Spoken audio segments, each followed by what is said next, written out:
And Srinivas గారు, అల్జపూర్ శ్రీనివాస్ గారు, మీరు చెప్పండి. అంటే ఒకటి దీన్ని ఆహ్వానిస్తున్నాం, ఖచ్చితంగా మంచి డెసిషన్ తీసుకున్నారు అని అంటూనే at the same time even మీరు కూడా దీన్ని తిప్పికొట్టే విధంగా, ఈ పొలిటికల్ టూల్ను తిప్పికొట్టే విధంగానే డెసిషన్ తీసుకున్నట్టు అనిపిస్తోంది.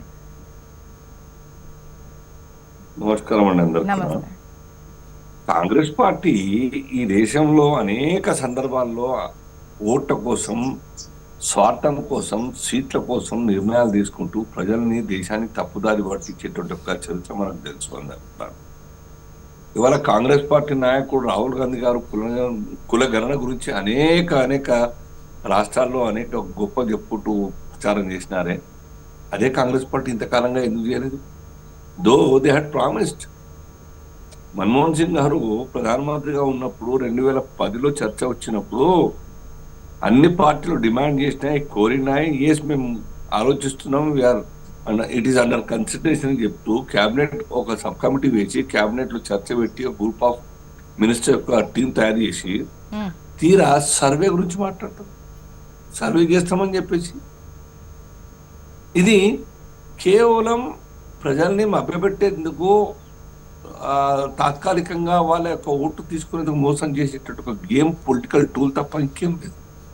ఇవాళ గొప్పగా రేవంత్ రెడ్డి గారు మాట్లాడుతూ మేము ఈ రాష్ట్రంలో కులగణన కోసం టేకప్ చేసినాం, కులగణన చేసినామని చెప్పినారు. బీసీ అన్ని వర్గాలకు 42% ఇస్తారు. మీకు ఆ పవర్ లేదు కదా.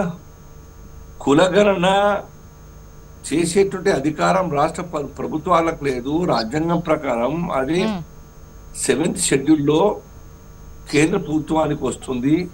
ఆ విషయం కూడా మీకు తెలియని విషయం. తెలిసి కూడా ఈ యొక్క రాష్ట్రాల్లో మేము చేస్తాము, రాష్ట్రాల్లో మొదలు పెట్టామని చెప్పడం, గొప్ప చెప్పడం అంటే ఎంత అన్యాయం ఇది, అక్రమం ఇది. యొక్క రాష్ట్ర అంటే ఇలా చేయడం వల్లనే ఇప్పుడు పారదర్శకంగా ఉందా, సమగ్రంగా ఉందా లేదా ఇవన్నీ పక్కన పెడితే వీళ్ళు చేసినటువంటి అటెంప్ట్ తోనే పొలిటికల్ ఈక్వేషన్ లెక్కలో ఈ నిర్ణయం తీసుకున్నారా, వేరే విధంగా తీసుకున్నారా? మీరు చేయడం వల్లే అక్కడ డెసిషన్ అనేది అలా వచ్చింది.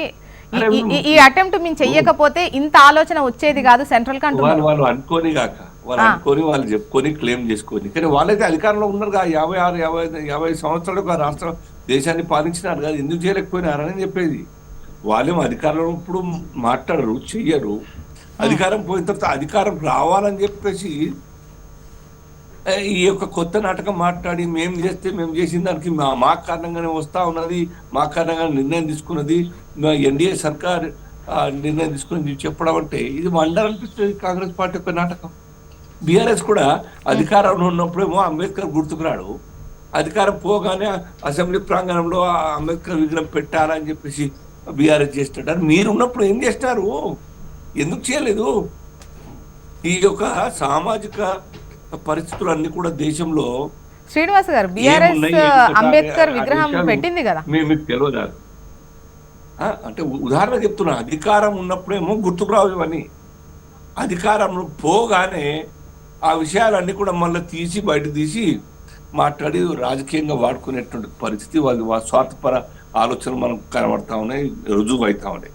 బీజేపీ అట్లా కాదు, ఏం మాట్లాడి ఇప్పటిదాకా క్యాస్ట్ సెన్సెస్ గురించి నో అని లేదు, హా అని లేదు. ఇప్పటిదాకా కూడా బాగా ఆలోచించి చేద్దామని ఒక నిర్ణయం ఫైనల్ గా నిన్న 30 నాడు క్యాబినెట్ నిర్ణయం తీసుకున్నది. సో దీనివల్ల భారతీయ జనతా పార్టీ యొక్క ట్రాన్స్పరెన్సీ ఇన్ అడ్మినిస్ట్రేషన్ చాలా ఆబ్వియస్ గా కనబడతా ఉన్నాయి, అర్థమవుతా ఉన్నది. దేశ పరిస్థితులు, సామాజిక పరిస్థితులు, కుటుంబాల పరిస్థితులు అన్ని కూడాను జనగణనతో పాటు కులగణన కూడా తీసుకోవడం అన్నది ఈ దేశంలో తీసుకున్నటువంటి నిర్ణయం. భారతీయ జనతా పార్టీ సర్కార్, ఎన్డీఏ సర్కార్ నిజంగా కూడా గర్వించదగ్గది, శుభ పరిణామం. ఇది మిగతా పక్షాలన్నీ కూడాను, నాన్ ఎన్డీఏ పక్షాలన్నీ కూడా ఇప్పటికైనా కళ్ళు తెరవారే. ఇది స్వార్థంతో మాట్లాడుతూ మనం నిజాయితీగా, నిష్పక్షపాతంగా వాస్తవాలు మాట్లాడాలి. రాజకీయాల్లో ప్రజల యొక్క మనసులో, గుండెల్లో మన స్థానం సంపాదించాలనుకుంటే నిజాయితీ ఉండాలన్న విషయం ఇప్పటికైనా అర్థం చేసుకోవాలి. ఓకే.